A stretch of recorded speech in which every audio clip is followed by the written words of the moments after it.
네, 안녕하세요. 다솔시스템 황지연입니다. 오늘은 시스템 엔지니어링 영역의 하나의 솔루션인 카티아 매직이라고 하는 솔루션을 소개해드리고자 합니다. 네, 이 카티아 매직은 원래 노매직이라고 하는 회사의 솔루션이고요. 이제 노매직을 저희 다수에서 2018년도에 인수를 했고, 이 노매직이라는 회사가 저희 다수로 인수가 되면서 카티아 브랜드의 카티아 매직이라는 포트폴리오로 들어오게 됐습니다. 네, 그래서 고객군을 한번 살펴보면요. 뭐 헬스케어, 하이테크, 그리고 자동차 분야, 그리고 방산 분야 이렇게 다양한 곳에서 지금 노매직, 카티아 매직을 활용을 하고 계십니다. 네, 카티아 매직의 포지셔닝을 살펴볼 텐데요. 저희가 이제 모델 기반의 시스템 엔지니어링 프로세스를 보면 먼저 시스템을 분석해서 설계 요구사항을 도출하면 이 도출된 정제된 요구사항을 기반으로 개념 설계를 하고 상세 설계를 하고 그리고 설계 검증 그리고 마지막으로 실제 실물과 함께 검증하는 이런 프로세스를 따르게 됩니다. 여기서 이 프로세스에서 보면 이제 카티아 매직은 시스템을 분석하고 또 설계 요구사항을 도출하는 가장 맨 앞 단계에서 포지셔닝을 하고 있다고 말씀드릴 수 있을 것 같습니다. 카티아 매직을 도입했을 때의 효과를 살펴보면요. 카티아 매직은 물론 기존의 시스템에도 적용하실 수가 있고요. 어, 그리고 이제 새로운 저희가 한 번도 해보지 않은 어떤 시스템을 설계할 때 이제 가장 앞 단계에 활용하실 수 있는 솔루션이 되겠고요. 그래서 이제 어떤 새로운 시스템을 설계하는 데 있어서 이 시스템의 성능이나 기능을 미리 검토하고 이렇게 검토를 마친 이 시스템에 대한 요구사항을 실제 개념 설계 단계나 상세 설계 단계로 넘겨주는 그러한 역할을 하고 있습니다. 그래서 아래에 표가 세 가지가 나와 있는데요. 각각에 대해서 살펴보면 먼저 첫 번째 표를 보면 오류의 탐지가 늦게 이루어질수록 수정 비용이 기하급수적으로 증가한다라고 하는 표가 나와 있습니다. 카티아 매직을 도입했을 때는 이제 요구사항 단계에서 이미 이 시스템에 대한 기능과 성능을 검토를 하기 때문에 이 단계에서 오류를 바로 잡으실 수가 있고 따라서 수정 비용을 앞 단계에서 처리할 수 있는 이 오류에 대한 수정 비용을 앞 단계에서 처리하실 수가 있기 때문에 어떤 전체적인 프로세스에서의 소요 비용을 감소시킬 수가 있다라는 이런 통계가 있고요. 또 가운데 표를 보시면 이제 전통적인 설계와 이 카티아 매직을 적용한 시스템을 고려한 설계 이 두 가지 개발 프로세스가 나와 있는데 앞 단계 시스템 설계 영역을 보시면 전통적인 설계에서의 이 시스템 설계에 대한 포지셔닝은 굉장히 적은 부분이 되어 있고 이 시스템을 고려한 설계에서는 전통적인 설계보다 좀 더 많은 영역에 포지셔닝을 하고 있는 것을 보실 수가 있습니다. 그렇지만 전체적인 프로세스 기간을 보시면 전통적인 설계보다 시스템을 고려한 설계가 더 짧은 개발 프로세스를 가지는 것을 보실 수가 있죠. 따라서 앞 단계의 이 시스템 설계 영역을 충분히 고려해서 진행을 하게 되면 전체적인 개발 프로세스에 대한 시간이나 비용을 절약하실 수가 있다는 이런 통계 표도 제공이 되고 있습니다. 그리고 마지막 프로젝트를 보면 프로젝트 성공에 있어서 개발 초기 단계에서의 노력이 중요하다라고 되어 있는데요. 즉, 이 시스템 아키텍처링을 앞 단계에서 고려함으로써 좀 더 성공적인 프로젝트로 이끌어갈 수 있다라는 이런 표가 제공이 되고 있습니다. 네, 그래서 카티아 매직의 포트폴리오를 한번 살펴볼 텐데요. 크게 세 가지 영역으로 나눠서 말씀드릴 수가 있을 것 같습니다. 첫 번째는 좌측에 보이시는 이렇게 세 개의 솔루션, 아키텍처링 솔루션이 있고요. 또 하단에 보이시는 매직 모델 어널리스트라고 해서 이제 시뮬레이션 모듈, 그리고 우측 상단에 매직 콜라보레이션 스튜디오라고 하는 웹 기반의 협업 솔루션이 있습니다. 그래서 좌측에 보이시는 아키텍처링 솔루션이 크게 세 개로 되어 있는데요. 어, 가장 위에 있는 매직 시스템 오브 시스템스 아키텍처, 이제 레거시, 노매직사였을 때 이름으로는 저희가 카메오 엔터프라이즈 아키텍처라고 하는데요.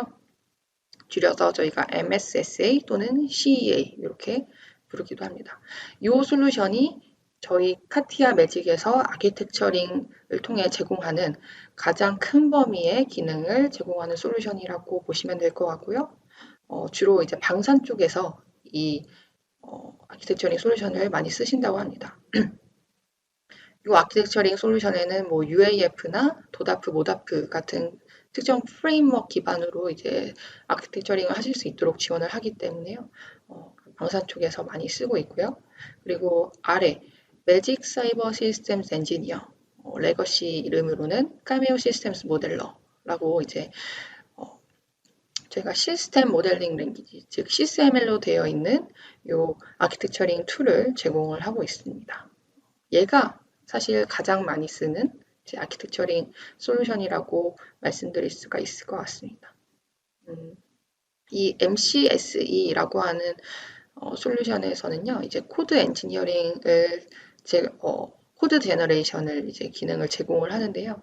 이렇게 CSML이 랭귀지인데 이제 보통 저희가 랭귀지라고 하면 어떤 스크립트 기반의 랭귀지를 떠올리시잖아요. 이 CSML 자체는 이제 그래피컬한 랭귀지다라고 보시면 될 것 같아요. 여기 그림에 조그맣게 나와 있는 것처럼 이렇게 그래피컬한 어떤 노테이션을 가지고 이제 아키텍처링을 할 수 있는 그런 랭귀지다라고 이렇게 생각을 해주시면 될 것 같고요. 그리고 하단에 보이시는 이 매직 소프트웨어 아키텍트는 이제 UML, Unified Modeling Language라고 해서 기존의 요 UML이며 CSML 모두 다 이 소프트웨어 엔지니어링 영역에서 기반한 솔루션들이기 때문에 이제 소프트웨어 영역에서 많이 쓰시는 아키텍처링 툴이 될 겁니다. 그래서 이 MSA에서도 마찬가지로 이제 코드 제너레이션을 지원을 하고요. 또 반대로 이렇게 코드를 이 아키텍처링 툴에다가 입력을 시키면 얘가 이제 다이어그램 형태로 만들어지는 그러한 기능도 제공을 하고 있습니다. 네, 이렇게 해서 아키텍처링 솔루션 3가지를 말씀을 드렸는데요. 저희 카티아 매직의 차별점은 바로 요 아래 하단에 보시는 이 시뮬레이션 플러그인에 있습니다. 다른 솔루션에서는 찾아보기 힘든 특징 중에 하나인데요. 이렇게 아키텍처링을 한다고 해서 저희가 정의할 수 있는 거는 그냥 어떤 시퀀셜한 프로세스 또는 비헤이비어를 그냥 정의할 뿐인데요. 이거를 시뮬레이션 모듈과 함께 검토를 하게 되면 어느 부분의 프로세스가 수정이 필요한지, 검토가 필요한지를 파악을 하실 수가 있어요. 그래서 제가 이제 데모 기반으로 이렇게 빨간색으로 표시한 MCSE 솔루션과 시뮬레이션 모듈에 대해서 소개를 해드릴 겁니다. 그리고 우측 상단에 있는 이 웹 기반의 협업 솔루션도 뒤에서 설명을 해드릴게요. 네, 카티아 매직의 제품 구성은 이렇게 되어 있고요. 이제 각각의 아키텍처링 솔루션이 어떤 세부 펑션들을 가지고 있는지 이렇게 간략하게 설명으로 제공을 해놨으니까요.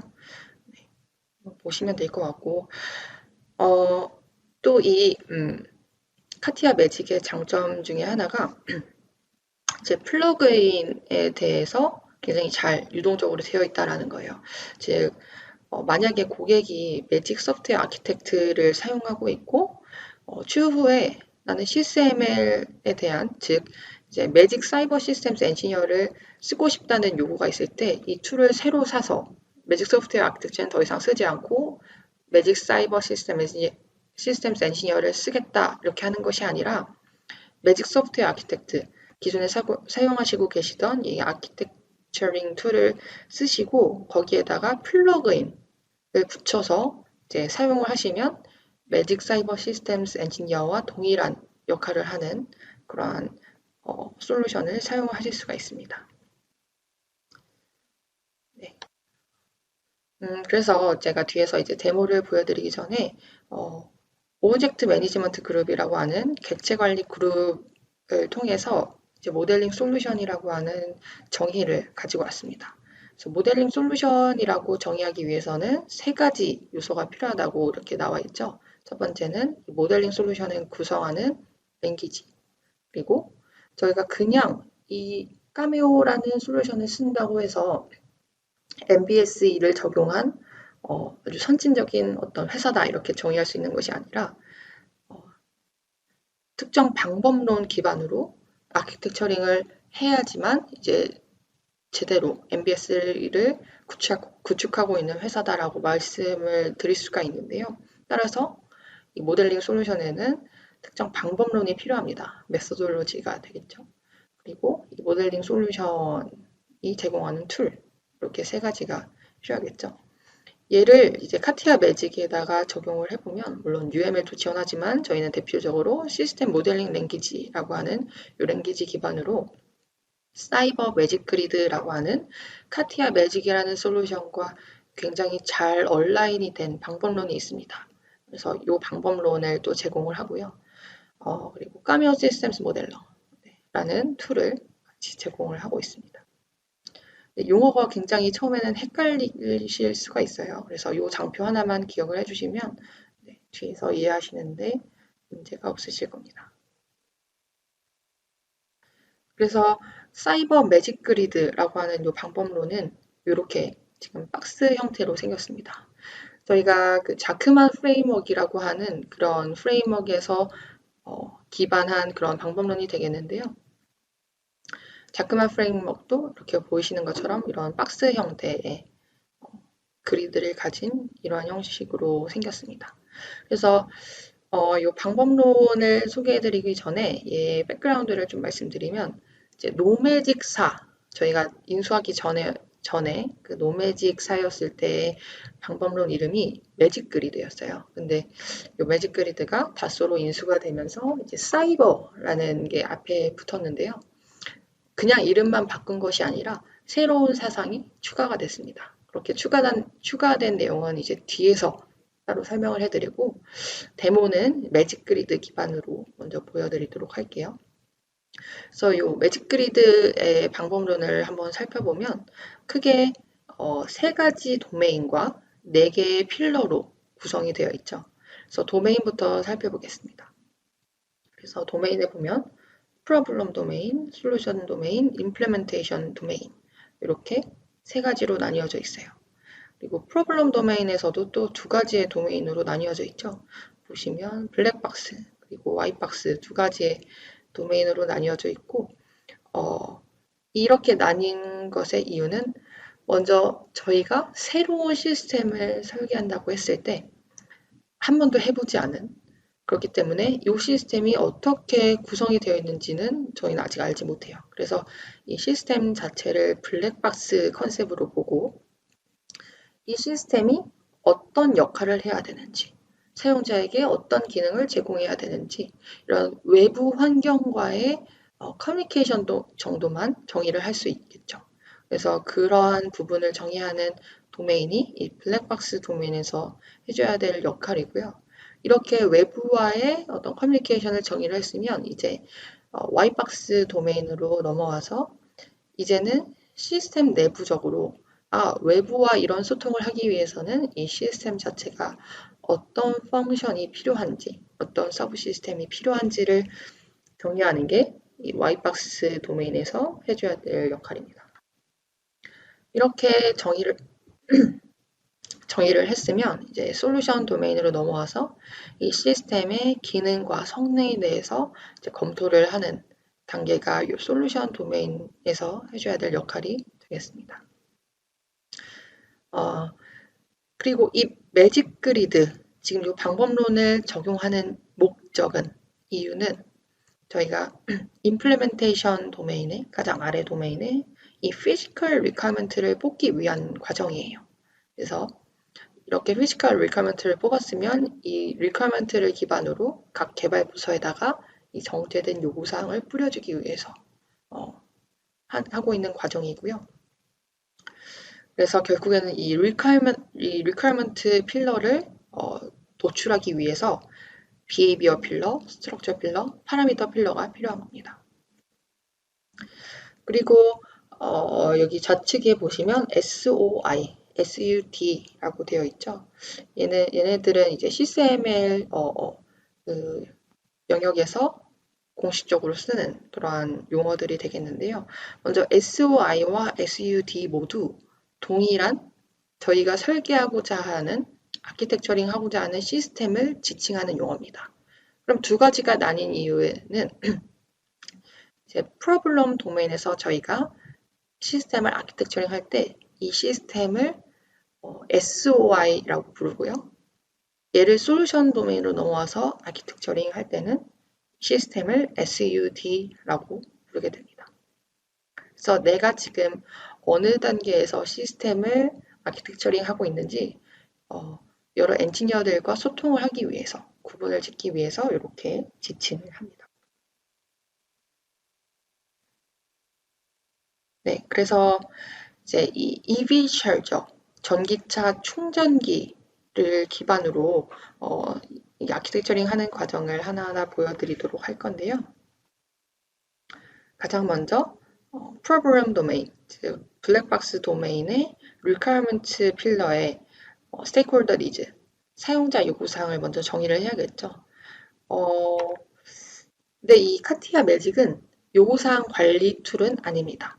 요구사항 관리 툴을 예로 들면 대표적으로 뭐 IBM의 도어스, 그리고 저희 다소 시스템의 솔루션으로 비유하면 뭐 TRM 이런 것들이 이제 요구사항 관리 툴이 될 텐데 얘는 요구사항 관리 툴이 아니고요. 이러한 요구사항 관리 툴, 뭐 OSRC 포맷의 뭐 IBM 도어스의 데이터나 그리고 엑셀에서 정의한 그런 요구사항이나 또는 레키프 포맷의 요구사항 데이터들을 그대로 가져와서 CSML 형태로 변경을 하실 수가 있습니다. 그래서 이렇게 요구사항 관리 툴에서 관리되고 있는 요구사항들을 가져와서 CSML 형태로 변환해서 이제 아키텍처링을 하는 컨셉인데요. 이렇게 CSML 형태로 변환했을 때 장점은 이제 엑셀을 예로 들겠습니다. 많은 고객사에서 아직까지도 요구사항을 엑셀로 관리를 하고 계시기 때문에 예를 들어서 엑셀의 시트 1에서 데이터를 입력을 했어요. 이 입력한 데이터를 시트 2에다가 그대로 복사 붙여넣기를 했을 때 만약에 제가 시트 1에서 요 원본 데이터를 수정하면 시트 2에 있는 내용이 바뀌지가 않죠. CSML에서는 이러한 컨셉이 가능합니다. 그래서 이러한 컨셉을 저희가 CSML의 가장 중요한 특징 중에 하나인 리유즈라는 컨셉으로 부르는데요. 재사용이 가능하다라는 의미가 되겠고요. 그래서 엑셀에서 데이터를 컨트롤 C에서 이 카티아 매직에다 컨트롤 V로 붙이면 우측 상단에 보이시는 이 CSML 리퀘어먼트 테이블 형태로 붙여넣기가 됩니다. 근데 각각이 재활용이 가능한 컨셉으로 앞에 이렇게 노테이션이 보이시죠? 분홍색 박스로 되어 있는 이 각각의 데이터가 CSML의 요구사항 데이터로 변환이 돼서 이렇게 붙여넣기가 됩니다. 그렇기 때문에 얘를 requirement 다이어그램, 아래 보이시는 이 다이어그램처럼 그대로 그냥 드래그해서 재활용해서 뷰포인트를 다르게 가져가실 수가 있어요. 이런 식으로 이제 데이터를 가져와서 사용자 요구사항을 정의를 하고요. 자, 사용자 요구사항을 이제 이렇게 정리를 해놨기 때문에 얘를 기반으로 시스템 컨텍스트를 정의를 하실 수가 있습니다. 네, 시스템 컨텍스트, 어떤 시스템의 상황이나 어떤 문맥적인 요소들을 정의할 수가 있는 거죠. 그래서 보시면 저희가 지금 아키텍처링 하고 있는 이 시스템, EV 차저에 대해서 외부적으로 어떤 요인들과 상호작용을 하는지 이렇게 파트 프로퍼티 포맷으로 정의를 하실 수가 있는데요. 저는 간단하게 세 가지의 외부 요소들, 시스템 컨텍스트를 정의를 했습니다. 보시면 이 EV 차저와 연결되는 EV 카가 있을 수가 있겠고요. 또 이 EV 차저에 전원을 공급하는 에너지 서플라이가 있을 수가 있겠고, 또 이 EV 차저를 사용하는 사용자가 있을 수가 있겠죠. 그래서 이렇게 EV 차저를 포함한 총 4가지의 컨텍스트를 정의했고요. 각각의 파트 프로퍼티에 내가 원하는 이미지를 복사해서 이렇게 적용을 하실 수도 있고, 이렇게 정의한 컨텍스트들 간에 어떤 시그널로 어떤 인아웃 방향으로 시그널들이 주고받아지는지 이렇게 시그널 베이스로 플로우를 정의를 하실 수가 있습니다. 그래서 우측의 다이어그램을 보시게 되면 EV 차저에서 전기차로는 AC 전류, DC 전류가 공급이 되고, 또 이 자동차에서는 차저로 이제 스테이트 상태 정보를 보내주게 되죠. 그리고 사용자에서 EV 차저로는 이제 컨트롤 정보를 주게 되고, 차저에서 사용자로는 스테이트 정보를 주는 이런 식의 플로우를 시그널 기반으로 정의하실 수가 있습니다. 이렇게 컨텍스트를 정의했기 때문에 이제 각 컨텍스트들 간에 어떤 유즈 케이스가 생길 수 있는지를 이제 정의를 하실 수가 있어요. 그래서 보시면 비헤이비어 필러의 유즈 케이스 그리드를 작업을 해보도록 하겠습니다. 그래서 제가 정의한 유즈 케이스는 여기 노란색 타원형으로 된 노테이션이 보이시죠? 얘가 바로 유즈 케이스를 나타내는 노테이션이 될 텐데요. charging EV가, 즉 충전 중인 상태의 전기차라는 유즈 케이스를 하나 만들어 봤습니다. 저희가 시스템을 아키텍처링 할 때 모든 유즈 케이스에 대해서 정의하실 필요가 없습니다. 정의해야 될, 즉 정제해야 될 특정 유즈 케이스를만 이렇게 아키텍처링 하시면 되는데요. 이 다이어그램만 보고 요 유즈 케이스에는 어떤 컨텍스트들이 관여하는구나를 파악을 하실 수가 있죠. 그래서 사용자가 요 charging EV카에 지금 관여하는 것을 보실 수가 있고, 요 유즈 케이스 노테이션 안에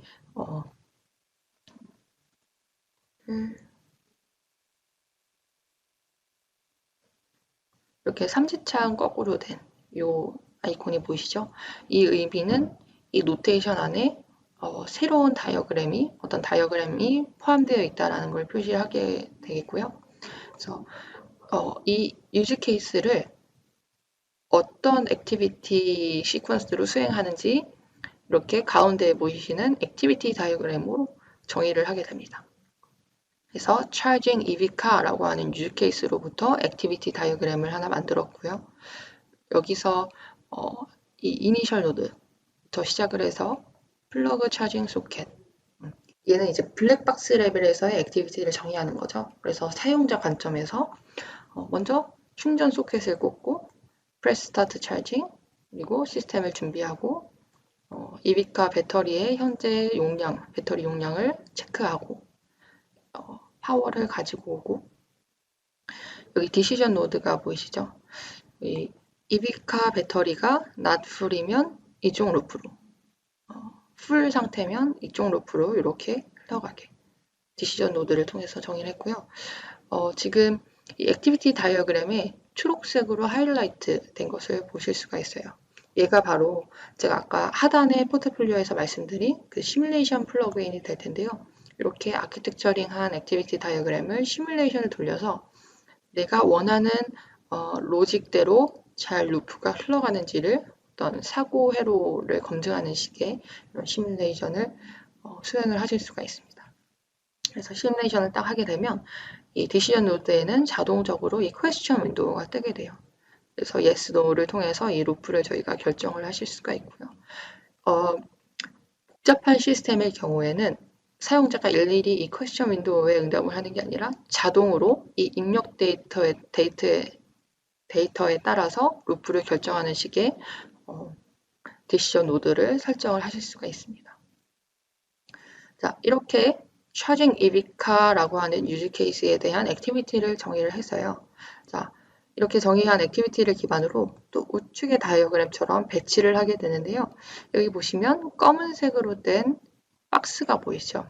얘를 CSML 용어로 이제 스윕 레인, 수영장의 레인처럼 생겼다고 해서 스윕 레인이라고 부르고, 스윕 레인의 상단에 보시면 익숙한 용어들이 보이시죠? 저희가 아까 스트럭처 필러의 시스템 컨텍스트 그리드에서 정의했던 컨텍스트들이에요. 사용자, EV 차저, 에너지 서플라이, EV카. 이렇게 저희가 정의한 컨텍스트들 기반으로 이 charging EV카라고 하는 액션들을 어떤 컨텍스트가 수행하는지 스윕 레인 기반으로 배치를 해주는 겁니다.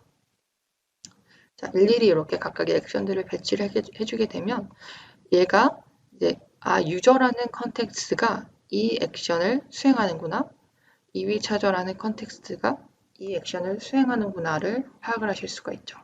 그래서 이렇게 배치를 해 놓으시게 되면 이제 얘네들 간의 커넥션을 정보를 가지게 됩니다. 그래서 이 정보를 기반으로 이렇게 allocation 매트릭스를 통해서 한눈에 파악을 하실 수가 있어요. 어떤 컨텍스트가 어떤 액션들을 수행하는지 이렇게 파악을 하실 수가 있고요. 자, 이렇게 해서 첫 번째 블랙박스 도메인에 대한 정의를 마쳤습니다. 그 다음에 Y박스 도메인으로 넘어가서 이제 Functional Analysis를 정의를 하시게 되는데요. 자, 기능적으로 이제 블랙박스 레벨에서의 외부와의 인터페이스를 정의를 했기 때문에 이제 내부적으로 어떤 서브 시스템이 필요한지를 정의를 하게 되는데요. 자, 좌측에 보이시는 이 액티비티 다이어그램은 저희가 아까 위에서 유즈 케이스 다이어그램에서 정의한 액티비티 다이어그램이 되겠어요. 근데 여기에 이 액티비티 다이어그램이 있는 각각의 액션들이 수행되기 위해서는 어떠한 펑셔널한 액티비티가 필요한지를 정의하는 게 바로 이 그리드에서 해줘야 될 부분입니다. 자, 일일이 다 모두 하실 필요는 없고요. 이 중에서 저는 검증이 필요한 이 perform charging이라고 하는 액션에 대해서 functional analysis를 적용을 해볼 거예요. 그러면 이 perform charging 액션 내부에 또 functional한 액티비티 다이어그램을 정의를 해야겠죠. 그래서 여기서 이 액션에서 액티비티 다이어그램을 생성하면 이렇게 우측의 다이어그램처럼 perform charging이라고 하는 액티비티 다이어그램을 생성하실 수가 있고요. 자, 얘를 또 마찬가지로 컨셉철하게 어떤 시퀀스로 기능이 수행돼야 되겠구나를 이렇게 정의를 하시게 되면 자, 기존에 저희가 알고 있는 시스템이라면 이미 서브 시스템을 알고 그 서브 시스템에서 각각의 수행하는 역할들을 정의를 하실 수가 있을 거예요. 근데 제가 이 EV charger는 한 번도 설계해 보지 않았기 때문에 먼저 펑셔널한 액티비티를 정의를 하고 이 펑셔널한 액티비티는 어떤 서브 시스템으로 개발하면 될 것이다를 역으로 정의를 해주게 되고요. 그렇게 도출한 서브 시스템을 이 스윕 레인 상단에 마찬가지로 정의를 해주게 됩니다. 그래서 제가 도출한 요 펑셔널 어널리시스 액티비티 다이어그램을 통해서 도출한 서브 시스템은 총 4가지가 되겠죠. UI 시스템, 컨트롤 시스템, 파워 매니지먼트 시스템, 파워 백업 시스템. 이렇게 EV 차저의 서브 시스템을 정의를 했습니다.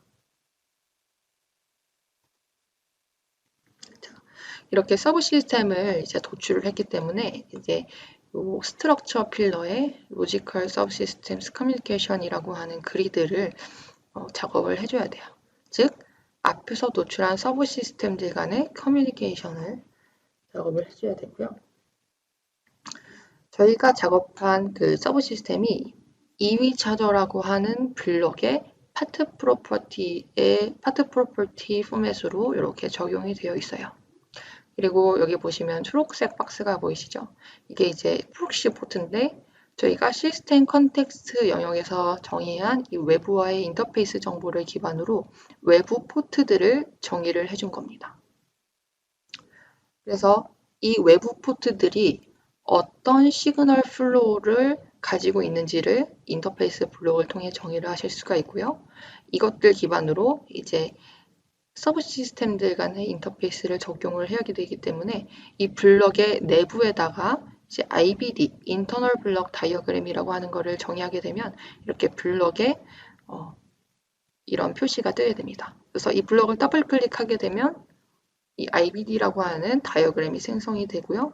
자, EV 차저라고 하는 IBD에는 4개의 서브 시스템이 있는 것을 이렇게 확인하실 수가 있죠.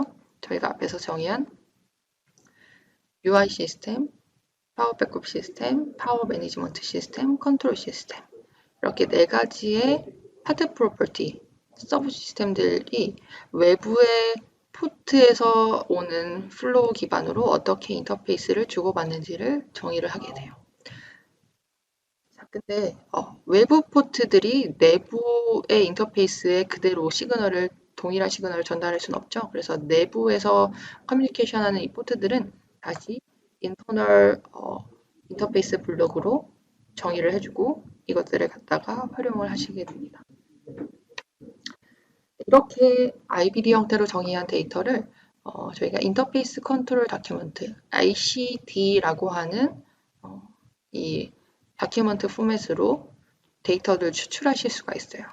어떤 파트 프로퍼티에서 어떤 포트를 통해서 어떤 피처를, 어떤 시그널 플로우를 주고받는지 이렇게 확인하실 수가 있고, 얘를 엑셀이나 CSV 포맷으로 익스포트 하셔서 확인하실 수가 있습니다. 자, 이렇게 해서 프로블럼 도메인의 마지막 그리드, 이 파라미터 필러의 그리드를 채우시게 되는데요. 이 measurement of effectiveness라고 하기도 하고, 또는 MOP라고 해서 measurement of performance라고 하기도 하는데요. 이 MOE가 뭐냐 하면은 시스템의 성능 목표예요. 그래서 저희가 아키텍처링 하고 있는 이 시스템이 성능적으로 어떤 목표를 가지게 될 텐데, 목표 값으로 볼 밸류 값을 여기에다가 정의를 하는 단계입니다. 그래서 차저, EV 차저기 충전기이기 때문에 저희가 두 가지를 볼 거예요. 하나는 파워 백업 라이프, 이 차저의 수명, 그리고 용량, 정기적인 킬로와트 아워라는 밸류를 가지는 이 용량, 이 두 가지를 성능적으로 볼 거고, 자, 이렇게 정의를 했으면 이제 프로블럼 도메인에서의 정의가 끝났어요. 자, 여기서 솔루션 도메인으로 넘어와서 이제 시스템 리퀘어먼트를 정해야 되는데요. 얘도 시스템 리퀘어먼트를 도출을 할 때 위에서 비헤이비어와 스트럭처, 파라미터 필러를 통해서 정제된 이 사용자 요구사항 기반으로 시스템 요구사항을 추출하게 됩니다. 자, 우측에 보이시는 이 requirement 다이어그램에서 분홍색으로 되어 있는 이 노테이션들이 이제 사용자 요구사항이 되겠고요. 사용자 요구사항에서 drive requirement relation으로 시스템 요구사항을 도출하게 돼요. 좀 더 시스테매틱하게 시스템에 대한 요구사항들을 정의를 하게 되는 거죠. 그래서 이렇게 다이어그램 형태로 릴레이션을 가지고 정의를 하게 되면 마찬가지로 드라이브 릴레이션 매트릭스를 통해서 어떤 사용자 요구사항이 로부터 어떤 시스템 요구사항이 도출됐는지를 매트릭스 형태로 또 파악을 하실 수가 있습니다. 이렇게 먼저 추출한 시스템 요구사항을 또 비헤이비어 필러와 스트럭처 필러, 파라미터 필러를 통해서 정제를 해야겠죠. 자, 그래서 프로블럼 도메인에서 마찬가지로 시스템 스트럭처 그리드를 작업을 해줘야 되는데요. 여기서 중요한 개념이 하나 나옵니다. 이제 HLSA라고 하는 개념이 나오는데요. 하단 아래 보시면 하이 레벨 솔루션 아키텍처다라고 되어 있죠. 이 HLSA는 원 레벨 서브 시스템입니다. 저희가 프로블럼 도메인에서 이미 원레벨 서브 시스템 정의를 했죠. UI 시스템, 컨트롤 시스템, 이런 파워 매니지먼트 시스템 이런 것들을 정의를 했는데 솔루션 도메인으로 넘어와서 이 작업을 또 해주는 겁니다. 그 이유는 앞 단계, 즉 프로블럼 도메인에서 작업했던 내용은 굉장히 컨셉철한 부분이었어요. 저희가 컨셉철하게 어떤 서브 시스템을 노출했다면 이번에는 실제 현업의 개발 프로세스를 고려해서 각각의 서브 시스템을 실제 개발 부서로 나눠줘야 되기 때문에 얘네들을 현업의 환경을 고려해서 다시 원레벨 서브 시스템을 정제하는 과정이 이제 HLSA 작업이다라고 이해를 해주시면 될 것 같습니다.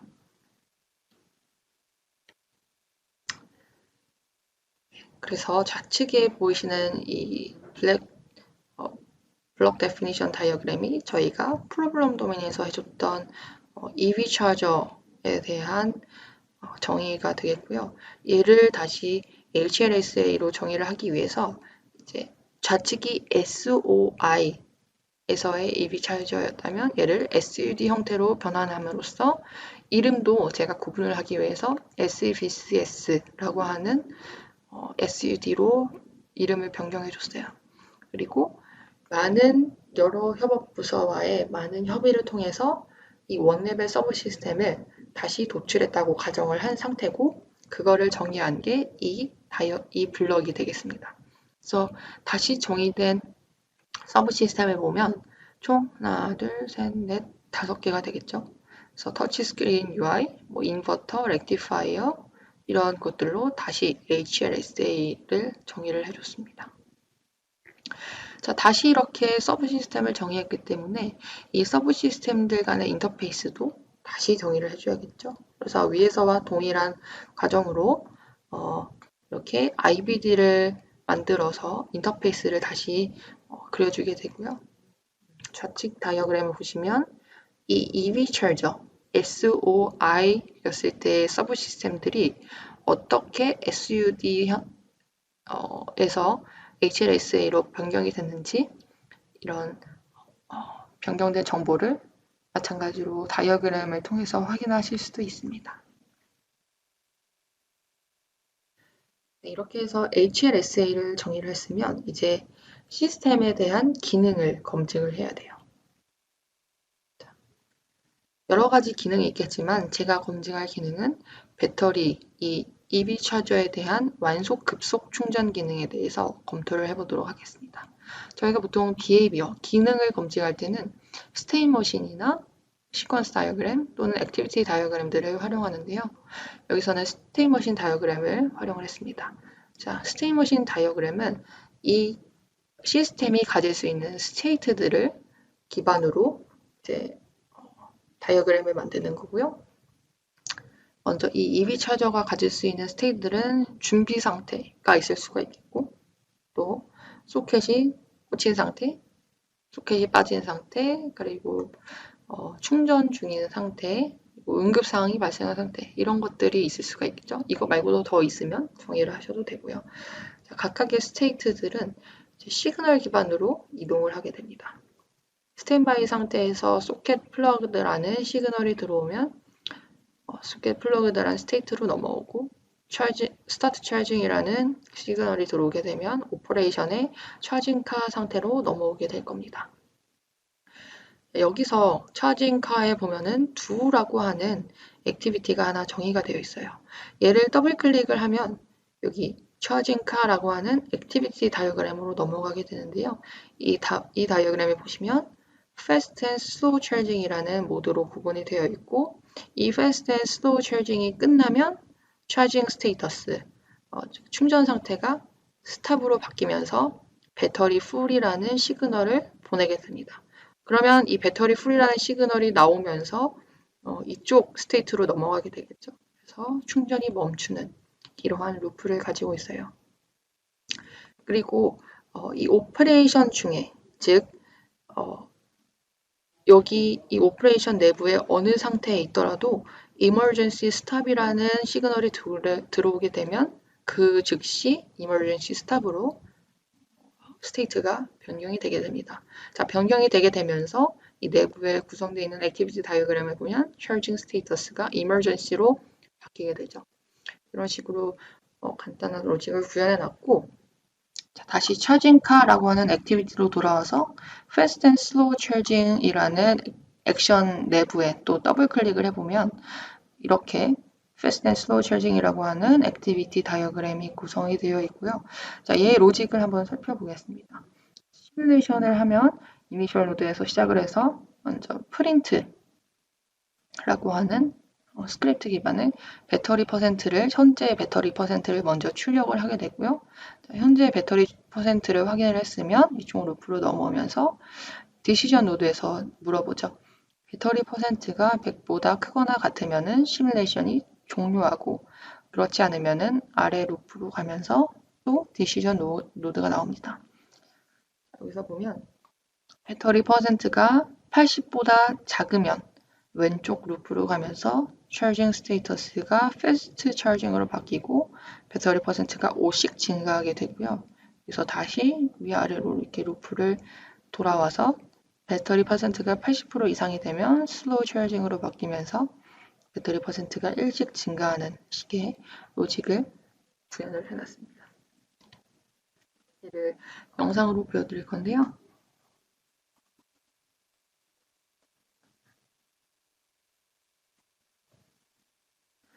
자, 시뮬레이션 컨피그레이션에서 시뮬레이션을 시작을 하면 이 배터리 퍼센트라는 차트와 함께 이 UI 다이어그램이 뜨면서 시그널들을 컨트롤할 수 있게 만들어 놨습니다. 자, 이 시그널에 따라서 스테이트들이 변경되는 것을 확인하실 수가 있죠. 그러면 자동적으로 제가 지정한 이 루프로 들어가면서 현재 어떤 스테이터스인지 그리고 배터리가 몇 퍼센트인지 이런 UI 다이어그램과 차트를 통해서 확인하실 수가 있습니다. 자, 이렇게 80%가 되면은 슬로우 찰징으로 바뀌어야 되겠죠. 조금 빨리 돌려보면 80%가 이상이 되면서 배터리가 1씩 증가하는 슬로우 찰징 상태인 것을 확인하실 수가 있습니다. 이렇게 해서 간단하게 기능 검증하는 것을 보여드렸고요. 이제 시스템 파라미터 그리드에서는 기능 검증을 했기 때문에 이번에는 성능 검증을 해보겠습니다. 자, 저희가 이 프로블럼 도메인의 MOE 그리드에서 성능 목표 값을 정의를 해놨죠. 이거를 기반으로 이제 검증을 할 거예요. 성능 목표로 정의한 이 MOE 값이 SEVCS, 즉 SUD 컨셉의 이 블럭 내부에 이렇게 지정된 것을 보실 수가 있고요. 이제 제가 검토할 성능에 대한 요구사항을 이렇게 같은 다이어그램에 불러왔습니다. 자, 여기 요구사항에 보면은 특정 단어에 언더라인이 된 것을 보실 수가 있죠. 그러니까 특정 언어에 대한 라이브러리를 제공을 하고 그 기능을 켰을 때 특정 언어 밑에 이렇게 표시가 되면서 이 언더라인을 기반으로 컨스트레인 정보를 자동으로 추출해 주게 됩니다. 이런 배터리 라이프는 5 이상이어야 된다라는 것을 이 줄글 기반으로 추출을 하는 거예요. 그래서 이 컨스트레인 정보들을 요구사항 기반으로 추출을 했고요. 얘네도 마찬가지로 이 블럭에다가 정보를 담도록 지정을 해놓은 상태고요. 그래서 이 파라미터 다이어그램을 통해서 제가 추출한 이 컨스트레인 정보, 보라색으로 보이는 이 컨스트레인 정보와 앞에서 지정한 성능 목표값, MOE 정보들을 제가 비교할 배터리라고 하는 서브 시스템의 밸류 값과 연결을 지어주게 되면 파라미터 다이어그램을 만드실 수가 있고요. 자, 이번에는 성능을 여러 개의 배터리 종류가 있다고 가정을 하고 여러 개의 배터리 종류 중에 만족하는 이 컨스트레인 정보와 MOE 값을 만족하는 배터리를 뽑을 거예요. 그래서 배터리의 종류로는 두 가지가 있죠. 리튬이온과 NMH라고 하는 두 종류의 배터리를 가져왔고요. 각각의 배터리 모두 두 개씩 서로 다른 배터리 종류가 있습니다. 그래서 총 4개의 배터리 종류가 있고요. 각각의 배터리들이 서로 다른 배터리 수명 그리고 용량을 가지고 있습니다. 이러한 것들을 인스턴스 형태로 만들어서 이제 총 4개의 인스턴스 컨피그레이션을 구성을 했고요. 이 상태에서 시뮬레이션을 돌리게 되면 그 시뮬레이션 결과값이 4개가 보이게 되겠죠. 그래서 빨간색으로 표시된 것들이 내가 지정한 컨스트레인 정보에 fail된 조건들이에요. 그래서 결국엔 엔드 유저는 1, 2, 3, 4에 대한 배터리 종류 중에 2, 3번을 선택을 해서 설계를 진행하시면 되는 겁니다. 이거 시뮬레이션으로 보여드리면 특히 UI가 뜨진 않습니다. 여기 보시면 아웃풋 리절트에 아직 데이터가 없죠. 시뮬레이션을 돌리면 이쪽 루프로 데이터가 보내질 겁니다. 시뮬레이션 런을 돌리면 콘솔 창에 이렇게 이미 계산이 끝났고요. 4개에 대한 결과가 보여지고 있습니다. 초록색은 패스된 조건들이 되겠고요. 3번도 패스가 됐고요. 2번은 배터리 캐패시티가 조건이 fail이네요. 이렇게 베리어블 탭에서 보실 수도 있고 얘를 시뮬레이션 종료하면 제가 아웃풋 리절트로 지정했던 아웃풋 인스턴스에 데이터가 쌓이게 됩니다. 그래서 여러 개의 데이터를 반복적으로 쌓으실 수도 있습니다. 그래서 3, 4번에 대해서 데이터를 설계를 진행하시면 되겠죠. 네, 이렇게 해서 이제 마찬가지로 physical requirement를 추출해서 이 추출된 정제된 physical requirement를 각 설계 부서에다가 전달하시면 이 매직 그리드에서의 역할은 끝나겠다. 이런 식으로 사용자 요구사항 기반으로 시스템 요구사항을 추출하고 시스템 요구사항에서 마찬가지로 physical requirement를 추출해서 넘겨주게 되는 이러한 작업을 진행을 해봤습니다. 여기까지는 이제 매직 그리드에 대한 설명을 드렸고요. 이제 사이버, 저희가 다소에서 인수를 했을 때 이제 변경된 것이 사이버라는 용어라고 말씀드렸는데 지금은 크게 두 가지의 기능이 제공이 되고 있습니다. 저희가 카티아 매직에 데이터 허브라는 플러그인이 있어요. 이 기능을 사용하시면 TRM, 저희 다수의 TRM에서 요구사항을 불러오고 보내고 이러한 것들을 하실 수가 있고요. TRM에 있는 요구사항 데이터를 데이터 허브를 통해서 가져오게 되면 카티아 매직의 CSML 형태로 변경이 되고요. CSML에서 정의한 요구사항을 데이터 허브를 통해서 TRM으로 보내면 플랫폼 형태의 요구사항 포맷으로 변경이 됩니다. 그리고 이 팀워크 클라우드라고 하는 아까 웹 기반의 협업 솔루션이라고 말씀드렸죠. 얘를 이제 이 서버와 플랫폼 서버와 붙이게 되면은 저희가 아까 스탠드얼론에서 작업했던 카티아 매직 프로젝트를 플랫폼으로 넘기실 수가 있고 얘를 이제 플랫폼으로 보낼 수가 있는데요. 지금은 데이터를 내비게이션 하는 것만 가능합니다. 즉 데이터를 수정하는 작업은 아직은 불가능하고요. 앞으로 이런 플랫폼과 연계한 포트폴리오로 확장해 나가는 것이 사이버 매직 그리드의 로드맵입니다. 이렇게 지금은 GA 기능은 아니지만 뭐 구현된 기능으로는 앞에서 저희가 IBD를 통해서 정의한 이런 서브 시스템들을 플랫폼으로 IBD를 가져오게 되면 이런 초록색의 저희 기존의 카티아 매직과 비슷한 영역을 제공하고 있던 이 FL 디자인이라는 앱을 통해서 이렇게 초록색의 박스 형태로 불러올 수가 있고요. 얘네들을 카티아의 3D 모델과 연결을 해서 활용하실 수가 있습니다. 그렇게 되면 저희 다이몰라 솔루션과 연결을 해서 이런 키네마틱 시뮬레이션도 하실 수가 있겠죠. 그리고 이제 매년 그 텍사스에서 이 카티아 매직 컨퍼런스가 열립니다. 이제 19년도에 열린 컨퍼런스에서 제공된 데모인데요. 실제 신들러 엘리베이터를 이제 데모 데이터로 만들어서 이렇게 데모를 보여드린 건데 3D 모델은 저희 카티아로 구현을 하고 그리고 저희 SEV라고 새로 기능이 저희 다수에 제공이 됐죠. 웹 기반의 앱인데 이제 HMI 역할을 하는 솔루션입니다. 휴먼 머신 인터페이스 역할을 하고요. 여기서 컨트롤러, 실제 이 구동되는 컨트롤러에 대한 로직은 카티아 매직에서 이렇게 스테인 머신으로 구현을 했습니다.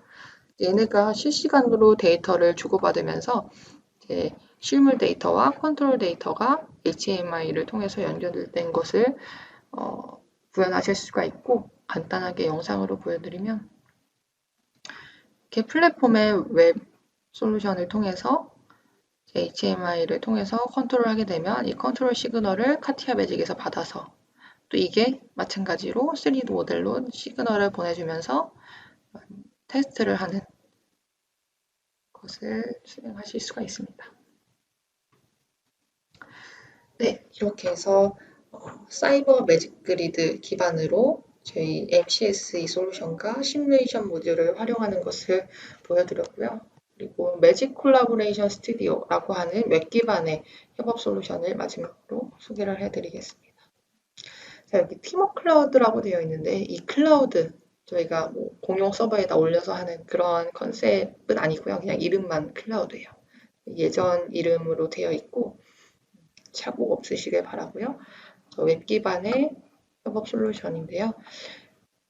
여기서 먼저 어드민 계정으로 로그인을 해보겠습니다. 그러면 다양한 어플리케이션이 제공이 되고 가장 먼저 유저 어플리케이션에서 새로운 계정을 만들어 보겠습니다. 그래서 엔지니어 10이라고 하는 계정을 만들고 있고요. 각각의 엔지니어들에게 롤을 부여하실 수가 있어요. 어떤 엔지니어는 서버로 업로드할 수 있는 권한 또는 서버에서 데이터를 받을 수 있는 권한 이렇게 개별적으로 롤을 부여하실 수가 있고요. 또 지금 보이시는 UI가 티머 클라우드 UI가 되겠고 금방 만든 계정으로 이 스탠더론 솔루션에서 서버에 접속을 해보겠습니다. 자, 지금 엔지니어 10으로 로그인을 했고요. 지금 작업 중인 이 프로젝트를 서버에다가 업로드 해보겠습니다.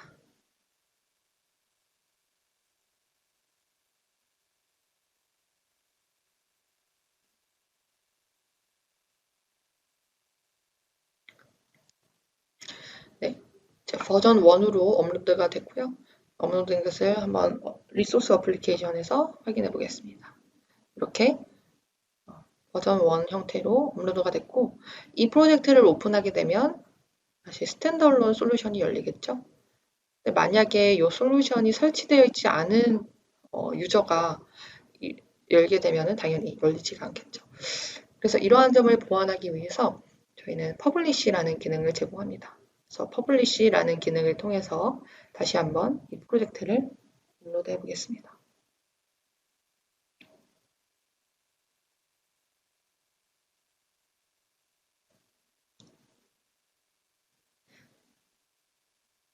다시 리프레시 해보면 업로드한 데이터가 버전 2로 업로드가 되고요. 얘를 오픈을 해보면 이 웹상에서 그 프로젝트를 확인하실 수가 있어요. 그래서 작업 중이던 요구사항 테이블도 보이고 다이어그램도 보이고 다른 패키지의 매트릭스, 프로파일 다이어그램 이런 것들을 확인하실 수가 있죠.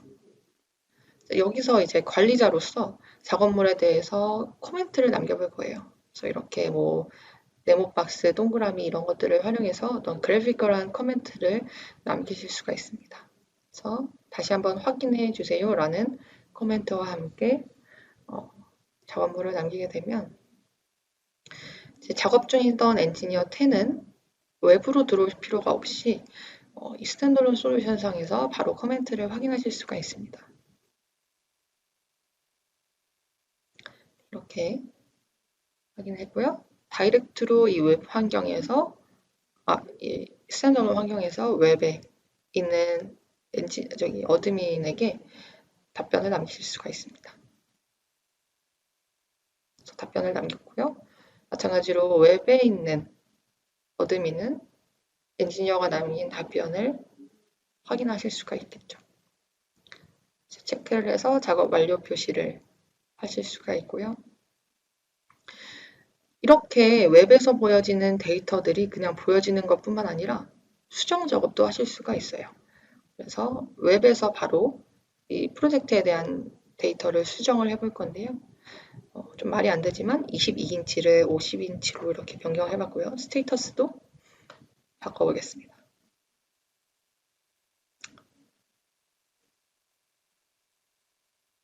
이렇게 변경된 데이터를 업데이트를 하게 되면 스탠더론에 반영이 됩니다.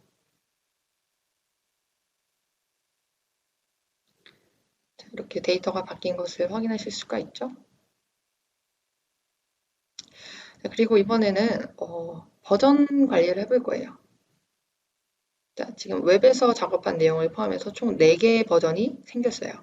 저희는 버전 2로 돌아가서 이 2에서 새로운 요구사항을 추가를 해볼 거예요.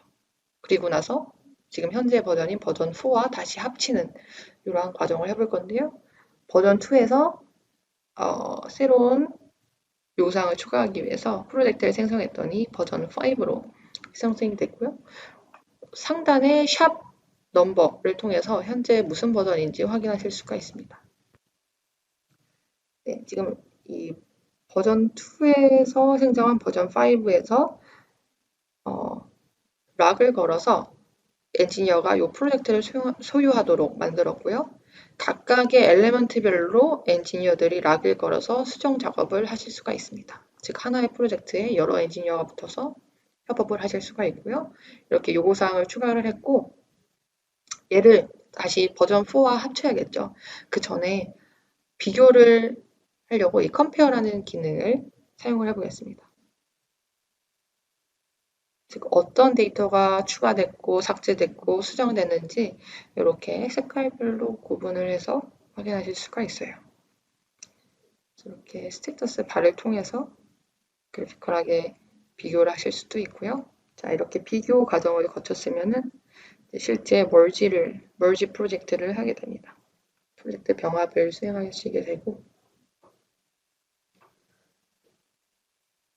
버전 5와 마지막 버전이었던 버전 4를 머지하겠다 하면 새로운 버전 6가 생기겠죠. 다시 프로젝트를 검토를 하고 병합 과정을 진행하게 됩니다. 이렇게 되면 버전 6로 새로운 프로젝트가 병합된 프로젝트가 생긴 것을 확인하실 수가 있습니다. 이렇게 해서 카티아 매직 소개를 완료하겠습니다. 혹시 이 발표에 대한 또는 다른 카티아 매직에 대한 궁금한 사항이 있으시면 저에게 문의해 주시면 감사하겠습니다. 감사합니다.